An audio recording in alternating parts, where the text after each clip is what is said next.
Today's opening tip, Luka putting a dagger in the Celtics' comeback hopes with this 30-point step-back three in the fourth. One of so many step-backs from Luka last night. Zach, I mean, there's a lot of competition for the NBA step-back king. Where do you think he ranks there? Luka sneakily almost 40% from three since the first 5 games of the season, but you can't beat the original and the most voluminous step-back guy, and that's James Harden. He is the reigning king once and forever of the step-back three. Luka's got a long way to go to catch him. The step-back, the side step-back, he's got it all. Welcome to The Jump. I am here with our ESPN NBA writer, Malika Andrews, and the host of the Low Post podcast, Mr. Zach Lowe. Welcome, friends. Not only will we have Sun center DeAndre Ayton later on in the show, but we're going to talk a little Nets. They moved to top the East last night despite yet another injury, this time to James Harden. Will the Nets star trio be able to get enough games together to make a prep and run for the playoffs? I'm not concerned with that talented trio, but we'll talk about it. And let's start in LA, though. Not only did all 3 Antetokounmpo brothers face each other, play on the court together, Giannis said later it was one of the best moments of his basketball life. But Andre Drummond made his Lakers debut and then promptly injured his toe. He said later his entire toenail came off by halftime. He missed the second half. The Bucks went on to win. Now, I will say Markieff Morris stayed optimistic post-game. Take a listen. Should just make for a better ending. That's how we look at it. Everybody be back healthy. You're not worried about the toe. It just lines up for a great ending, a great, ride off into the sunset championship win again. Now, a little later in that same press conference, Markieff said, hey, I hope the league knows that LeBron and AD are just resting up right now. I hope everyone knows what they're ready for. Zach, do you share Markieff's optimism here? Because, yes, they are still sort of safely in the middle of the West playoff bracket, but they only sit 4 games out of the play-in right now. And once you get into a single elimination or double elimination situation, anything can happen in a game or two, right? Yeah, I'm with you, Rach. I'm totally confident in the Lakers if A, they're healthy when it matters, and B, they stay out of the play-in. And it's easy to say, well, who cares if they're in the play-in? They'll win the play-in. Anytime you're in a one-and-done or two-and-done situation, you are one big Zion game, one cold LeBron game, one twisted ankle away from being out of the playoffs, which would be a disaster. As long as they stay out of that, I share their optimism. I still think they should be considered the favorites. They've earned that. They've earned that benefit of the doubt. But they're not going to have a run now where they face an under 500 8 seed in the first round like they had last year. Right now, they're slated to go Denver, Utah, Clippers, or something like that just to get out of the West. And that is a murderer's row with no margin for error at all. Well, Rachel, Markieff's sentiment of having it be a little bit better, have a better ending than they have right now, I sure hope that's the case for the sake of the league, but they're not the only team that is in this boat, right? There are plenty of teams that have these injuries to their star players that are looking around saying, when we get them back, when they come back, it's going to be a little bit different. But riding off into the championship for a sunset, as Zach just said, that's going to be a little bit more challenging. I can think of a handful of teams that may have something to say about that, even when Andre Drummond is healthy again, his toenail. I mean, I am a baby about a hangnail, so I can't imagine having my whole big toenail taken completely off. But even when he is healthy, when LeBron James is healthy, when Anthony Davis is healthy, there are other teams that are looking at the Lakers with a target on their back, even with those injuries. So riding off into the sunset, that's where I'm going to say maybe we're going to just need to pause for a second. Well, I give Dre a lot of credit. He came and did media with us after the game, and he described in detail, friends, in great detail, how Brook Lopez, which is 285 pounds of human, landed on his foot, and then him taking off the shoe, taking off the sock, and revealing, as he put it, my toenail was gone. And Markieff Morris followed him in the press conference and mentioned he had a similar injury. He said now he was able to come back and play the next game. So we don't know what that means for Drummond, but hopefully he'll be able to come back and play with this. But as Markieff said, it hurt and affected him for about a month and a half. He said you don't realize how much your toe and the top of your toe scrapes your shoe and kind of is affected in all your basketball movements. So another injury bug issue for the Lakers. We will, of course, be following that. And let's talk about the Nets because they had an injury scare of their own last night. James Harden leaving Brooklyn's win over the Rockets after 3 quarters due to a little tightness in that right hamstring. Now, the win did move the Nets to the top seed in the East, completely passing Philly. They've been sort of dancing around each other and tied for a while. Malika, what is the latest with James? Well, James Harden, Rachel, has been ruled out tonight with that same right hamstring tightness. After the game yesterday, Steve Nash said that he felt confident that this wouldn't be a long-term injury. But for Nets fans, that can be a little bit triggering because they've heard that before with several key players, like with Kevin Durant, Landry Shamet. They said it wasn't going to be long-term. That was a week and a half that he was out with his ankle injury. He's also slated to return tonight. The sliver of good news, maybe for Brooklyn, is that LaMarcus Aldridge is slated to make his Nets debut tonight against Charlotte. But remember, you guys both know James Harden is a player that you have to hold him back from being on the court. He takes so much pride in being consistently available for his teammates. When he's hurt his neck earlier this month, Steve Nash said that he had to protect him from himself and hold him out for a game. So if James Harden has anything to say about it, I'm sure it's going to be a little bit of a battle for Steve Nash to hold him out for more than just a game, maybe 2, because that's the type of player that James Harden is. Yeah, James likes to play. Obviously, he's got an MVP campaign he's in the middle of. But the Nets as an organization, you understand why their instinct is to play it safe. They can. They have that luxury. They are still playing so well. And the idea is, of course, to be healthy for the playoffs. They've taken that strategy, of course, with the Kevin Durant injury. He's got that hamstring issue. They've only played 7 games where all KD, Kyrie, and James have taken the court together. That's just crazy.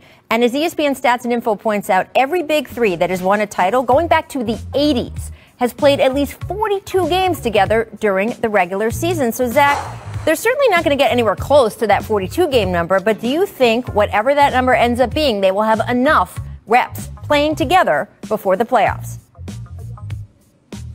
I do. I'm shockingly unworried about this, considering I worry about everything like being struck by lightning when I walk out of my house. To me, the biggest thing that has happened in Brooklyn so far is that Kyrie Irving has given the offense to James Harden and said, hey, look, I'll be off to the side, setting flare screens. I'll run the show when you sit. I will get my 25, my 30 because I'm ridiculously efficient. That's already happened. And Kevin Durant is the most malleable, easy to fit superstar amplifier of other superstars, maybe in the modern history of the NBA. You just plug him in, he can set screens, he can post up, he can spot up. He just walks on the floor and gets 25 points without dominating the ball, without needing all that much action called for him. So to me, he's the easiest part, and the fact that the easiest part has been the one missing makes me optimistic that the Nets will be able to build enough momentum and enough sort of time together to make the run they want to make. Rachel, I'm the self-anointed queen of worry. I was going to say, I think of the 3 of us, we have the all-worry team on this show. I'm going to give the viewers a little delve into our personal lives. We're all friends, and I can tell you that we have the all-time worriers on the show today. You feel, though, Malika, you're not worried either, like Zach? I think we should get T-shirts that say we're the all-time worry team. But yeah, I don't feel like I am worried about what they're going to be able to do because Steve Nash had said since the get-go that Kevin Durant may be the key to making all of this work because he is the most versatile player. But then exactly what Zach said happened.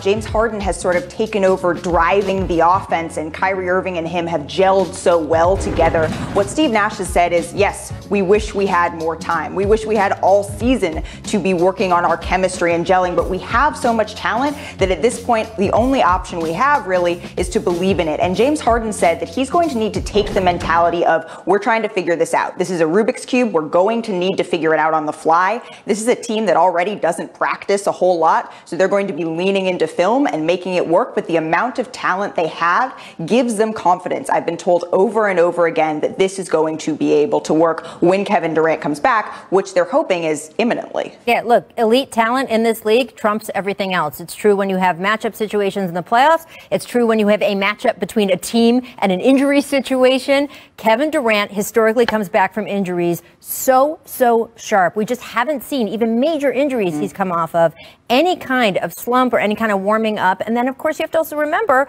KD and James played together for a long time. So I know that was a long time ago, but a shared history, an understanding of what the other wants to do on a basketball basketball court, how they move. You don't lose that. So I don't think they're starting from scratch here, which is the other sort of key thing to remember when you're trying to make predictions about how all this is going to go. Now, we also have the new guys, right? Over the month of March, former All-Stars like Blake Griffin, LaMarcus Aldridge, Andre Drummond, they've all made their way from buyouts to contenders. You got the Nets and the Lakers, of course, getting all the headlines there. Aldridge expected to make his Nets debut tonight.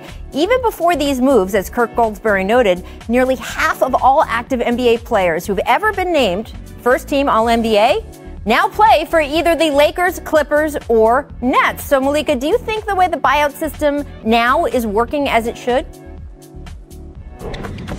Well, here's what I'll say, Rachel. I understand why maybe management, general managers in smaller markets are looking around saying, hey, wait a second, potentially this isn't fair the way that it is shaking out. Our Adrian Wojnarowski had a great piece about this on ESPN Plus today. And I want to read some numbers that I found just as striking as the numbers that you shared from Kirk Goldsberry just a second ago, that over the past 15 seasons, Rachel, 39 buyout players averaged 2 games and just 10 minutes in the playoffs, and 20 signed to top 15 markets, but the other 19, they signed to everywhere else. So actually it is shaking out to be a little bit more 50-50, but I do understand the frustration and the optics. And yes, this is a little bit of a loophole that maybe isn't working out as initially intended, but as Wojnarowski reported, this is something that, Zach, I'm sure you have more to say about this, should probably be addressed in the next looking at the CBA. Well, look, in terms of addressing it, I haven't heard any solution that the players union would ever go for, because the bottom line is this is about player movement and players being able to choose where they're going to go. So if you start limiting, like, you can't do this, you can't do that, the union is not going for that. Second of all, teams with cap space and trade exceptions and money to spend can already try to entice these players with more money than the glamour teams can offer them. The Knicks could have paid Andre Drummond like $12 million a year if they wanted Andre Drummond. And look, as Malika said, the buyout guys, they rarely have any impact on who wins the title anyway. We're blowing this way out of proportion, and they tend to go to good teams. Now, is there some overlap sometimes between good teams and glamorous cities? Sometimes yes, sometimes no. But it's the quality of the team that matters. The other thing is, these teams don't have to buy these guys out. I don't buy the argument that small market GMs are out there cowering in fear of agents who are never going to forgive them for not buying out Andre Drummond. And on top of that, the league has incentivized bad teams to keep good players because they've flattened the lottery odds and created a play-in tournament. And the messaging of that is, San Antonio, if you think LaMarcus Aldridge is good, keep him. Cleveland, if you think Andre Drummond is good, yeah, you got Jared Allen, keep him anyway. And these teams are doing the opposite anyway. And the league has sort of incentivized them to keep those guys, and they're not doing it. And the other thing is, the last thing, we're hearing all this outrage this week about LaMarcus Aldridge in Brooklyn, Blake Griffin in Brooklyn, and blah, blah, blah. We're not hearing anything about Gorgui Dieng going to San Antonio, and we're not hearing anything about the Oklahoma City Thunder and Al Horford basically saying, hey, it's been nice having you.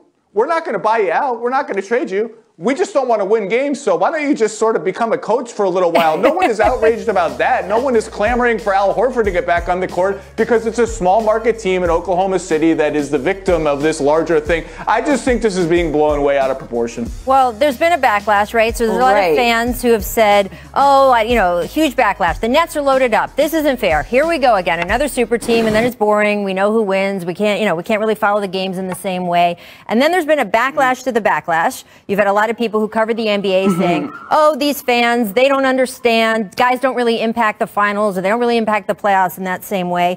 And I think maybe what the initial fans who are upset, what they're feeling is, it's kind of like getting an SAT tutor, right? If you get an SAT tutor when you're in high school to get into college, that's not going to make the difference about whether you get into college or not. If you don't study yourself for the SATs, you don't do well. SATs are just one part of your college admissions package. So it's not the thing, kind of like Blake Griffin is not the thing that is going to win you the NBA title. But if you are a kid who has had every advantage, every privilege, have grown up going to the best schools, surrounded by the best people with the best books and the best tutors, and then you get the SAT tutor also, I understand people being like, come on, don't you already have everything else? And I think that's what fans sometimes are feeling with this. It's not that fans are just so casual. They don't understand that Blake Griffin isn't the Blake Griffin of 5 or 7 years ago. I think there is just some frustration in some markets, and that's why you are not hearing this about Gorgui or anyone else, of just don't They already have enough. Do they have to have that too? And that is a balance the NBA is going to have to get into a little bit as we go. All right, guys, coming up, Jeremy Grant going baseline and, watch this, just throws it down. Zach, maybe he and the rim got in a fight? I don't know. That was violent. I don't know, but I like it. Jeremy Grant had been slumping for a little while. I like him taking out his anger on the basket. That was a nice dunk.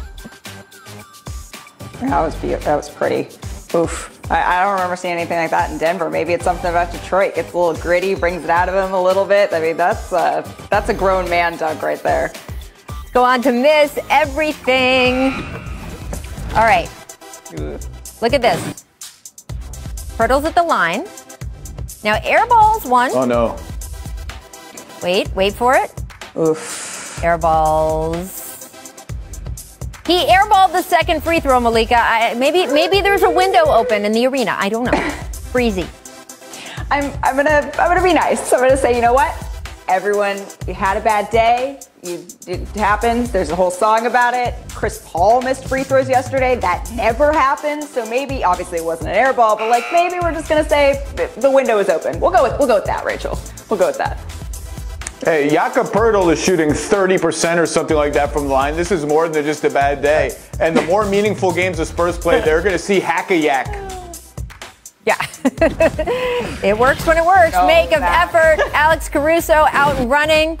Calls his own number. But that means that he's meeting Giannis at the rim, Zach, and it doesn't go well for him. I guess I like the ambition there, but we could have predicted how this was going to end. But you got to admire the ambition. You know what? If he makes it, it's an all-time highlight. And if he doesn't get it, if Giannis gets him, then that's what you expect to happen. So I think it's almost a win-win for Alex Caruso. Go for it. And very rude of Giannis. That's just rude to do. Yeah, it's one of those things where Giannis probably, it was one of the, is that how he does it, the mean mug? They earned one of those afterwards, probably. He was expected. I just like how Caruso was adjusting the headband. It must have been the headband. The headband was slightly off, and that's why, because he couldn't see maybe. Sure. Yeah, that had to be it. Blame the equipment. Miss, other segments. Yep, another day, another Ja Morant appearance and make miss. This is all he does, Malika. This guy is must-see television. The thing is, though, there's a whole article about how his misses are almost better sometimes than his makes. So I think he could be on every segment of this segment. He is a make and a miss highlight every single time. I don't know that there's any other player that has quite the same amount of oomph behind his misses. I know this one was impressive, but it's anything Ja Morant. Can we just have an all Ja Morant make or miss, Rachel? I mean, it is make or miss. It's kind of like distant replay is Vince Carter's. Make miss is now apparently Ja Morant's. Yeah. And, we just go from there. League pass used to belong to LaMelo Ball before he got hurt. This is what happens on the jump. Yeah. Make strikes. Check out the underhand spinning pass from Kyrie. This is like the 102nd best thing he does. I mean, he's just incredible. Put the English on it there.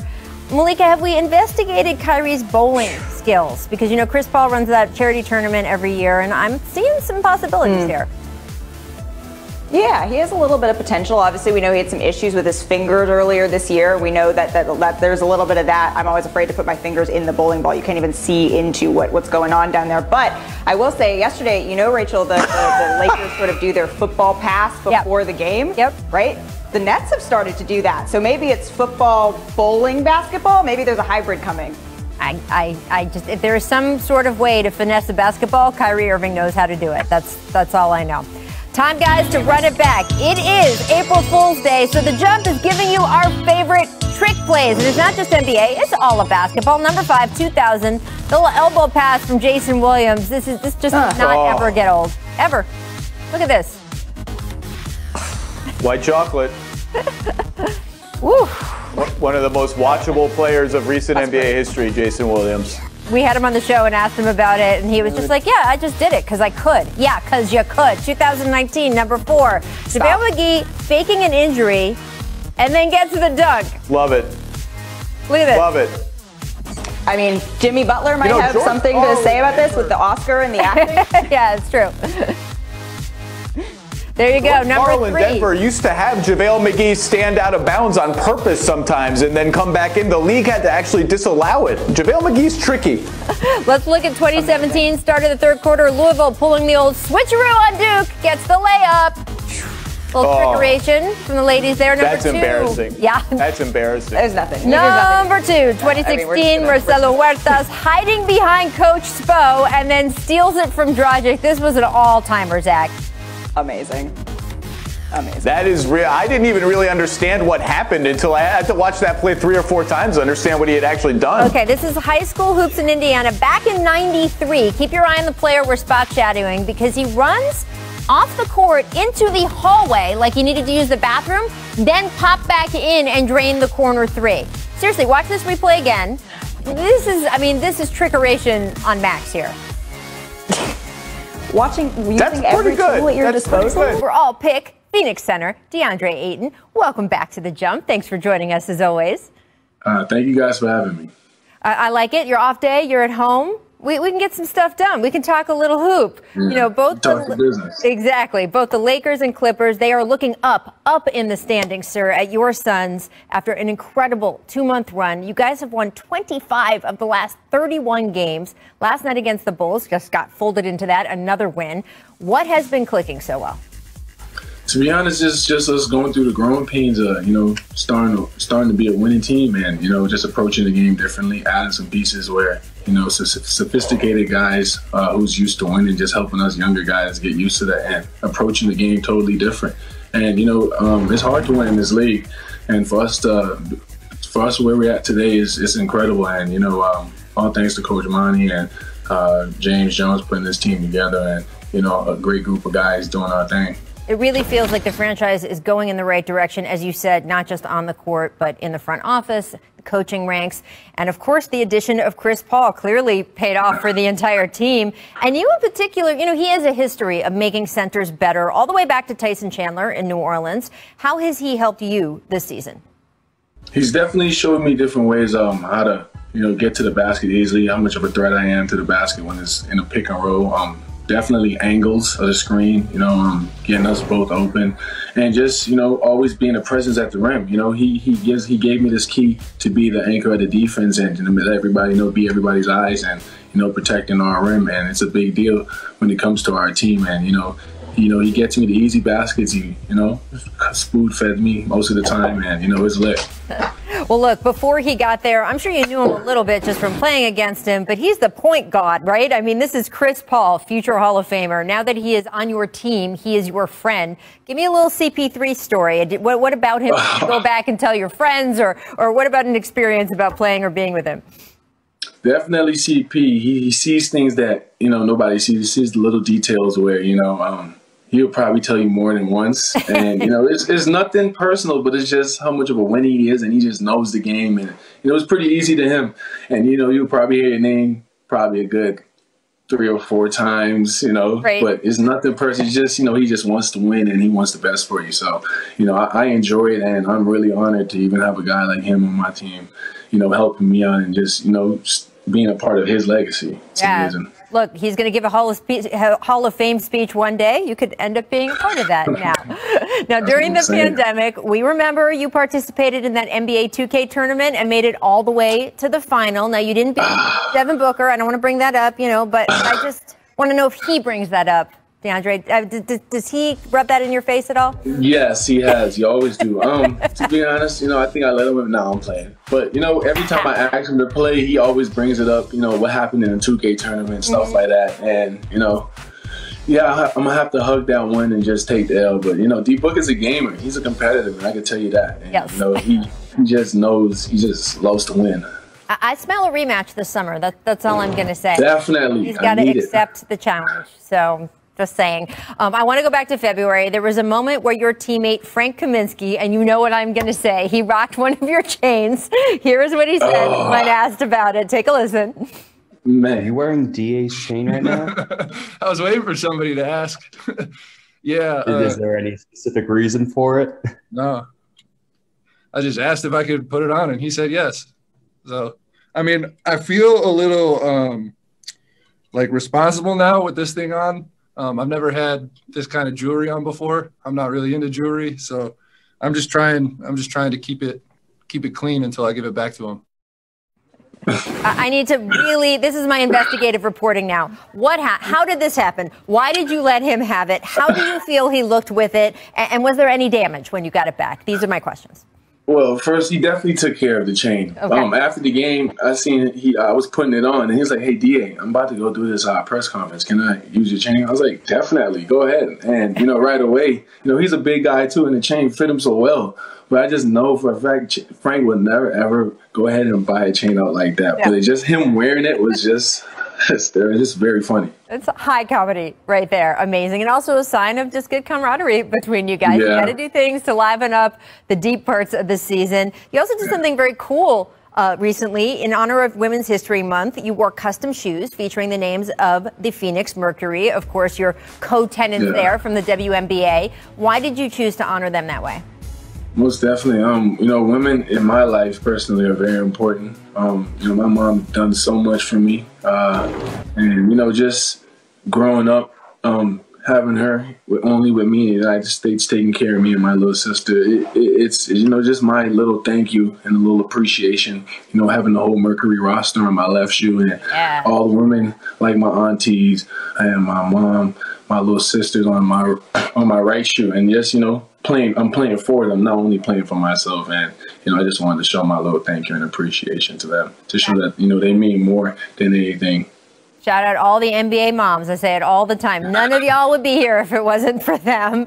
And look, definitely. You have the GOAT, by the way. How much of Diana Taurasi did you watch growing up? Oh, I love her. I mean, to be honest, I got more into her when I got drafted. Mm-hmm. And, just finally meeting her and talking to her. My rookie year, I remember, just her style. I never went by her without having a good 5 to 10 minute conversation with her, giving me advice and telling me to keep going. Even though we didn't have such a great season, she just telling me to keep my head up and, it's going to get better. And just giving me words of wisdom. And, I didn't take those words for granted. And, I really look up to her and, her as a player as well. And, it's just amazing being around greats like that. That whole answer told me just how smart you are. That is exactly who you want to be taking advice from. I got to ask you an Arizona question before we go, because we've talked about this before. Half the producers on the show went to Arizona, and they put all their energy into the women's Final Four. They are ready. They are pumped. What about you? How much have you been following that? All I can say is bear down. They doing that thing. That's all I can say. Bear down. I'm seeing what they're doing. They're definitely putting on for the city of Tucson, doing better than we ever did. And, just seeing the greatness they're doing out there is amazing. I knew it was going to come someday. Mm-hmm. They were doing their little unit out there. But I'm just happy for them. Well, I got to tell you, if you want to get something done, ask a woman. So apparently that's what's happening at your school, too. That's all I got to say. Thanks so much for joining us, DeAndre. It's great to see you, and congratulations on the hot streak. We look forward to seeing it continue. Thank you, guys. All right, and coming up, as Steph battles through a tailbone issue, will his health keep the lineup Monday night after he missed 5 games due to a tailbone injury? Steph, of course, scored 32 in that game, played 30 minutes, but he mentioned he's still feeling discomfort. So how did he look to you watching in person? Rach, I thought he was going to be fine before the game. Then I watched and he fell a couple times, and it is really still bothering him. I think it's going to linger for at least a few more weeks. If he stays healthy, they're going to the playoffs because he's still the baddest dude on the block. But he is trying to make himself not fall. That is not something you want one of the greatest shooters or the greatest shooter of all time to think about on the floor. So it is absolutely something to watch for down the stretch here. Hey, the Warriors are a game and a half up on 11th, which means they're barely hanging into the play-in tournament, let alone the playoffs. So if he's limited at all, if he's uncomfortable at all, their margin is razor thin for the rest of the season. I'll tell you what, whether they make the playoffs or not, they are one of the most interesting teams to watch in the NBA over the next 6-8 months, 1 year, because with James Wiseman and the potential of that Minnesota pick and their own pick and Steph Curry at age 33 and Draymond Green over 30, they have the potential to make a big trade at somewhere down the line if they decide to go that route. So we'll see what this season brings, and maybe if they fall out of the playoffs, they become more likely to make that kind of trade. I don't know, but their margin is thinner than I think people realize, with the Kings and the Pelicans having surged up the standings.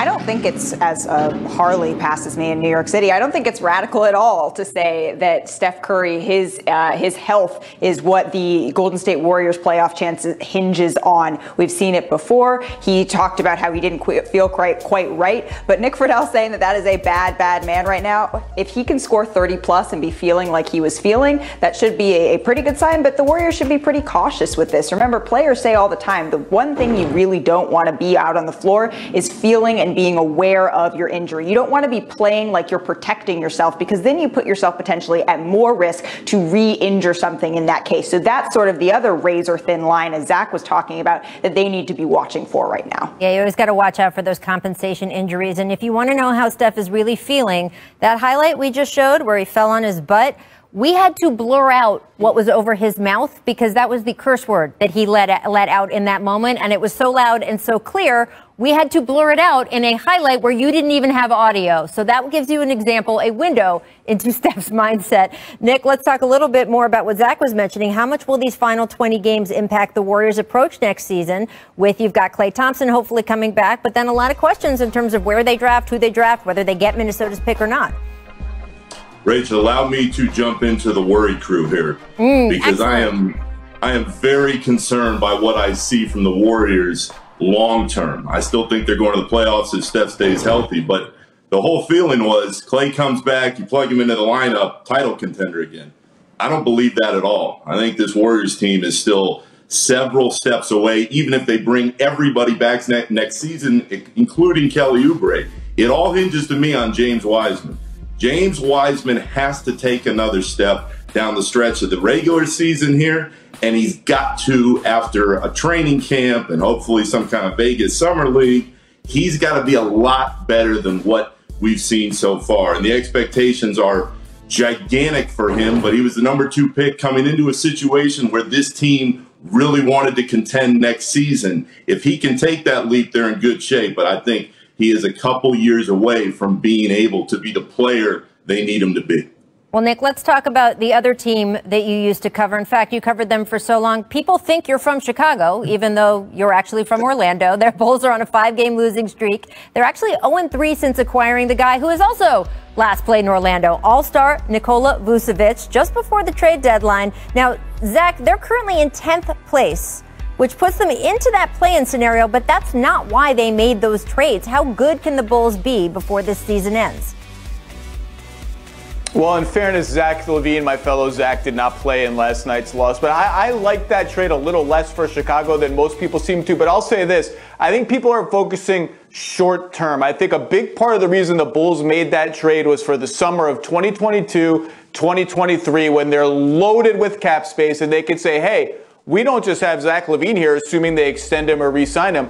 We have 2 real guys here. Now, are they all NBA level superstars? Maybe not. Maybe Zach LaVine will grow into that kind of player. Nick Vucevic is awesome. They can make a case in those summers. Hey, we're Chicago. We're a big market. Have we nailed the big fish in free agency? No, but we did get Pau Gasol. We had a meeting with Carmelo Anthony. We're sitting there as a sleeping giant in free agency. And we have these 2 guys who might be fun for you to play with. So I think that was a big part of this trade. It wasn't just about this season and the rest of the season, but yeah, they need to start winning now because they didn't make this trade to miss the playoffs this year. They really want to get in this year, at least to the play-in.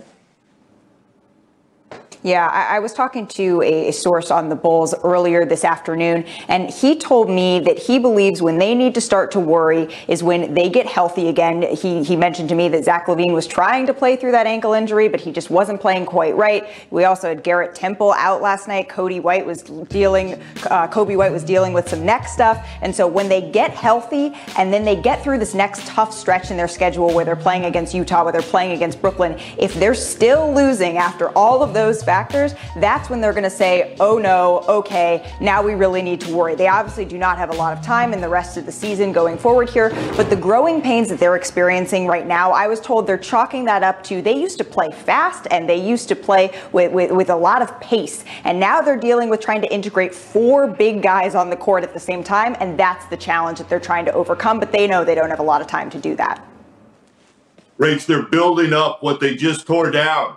They could have just kept Jimmy Butler, and he wanted to recruit, and he wanted to stay in Chicago. And I hear everybody saying, oh, but that was Garden Pax, and this is Karnisovas and Eversley.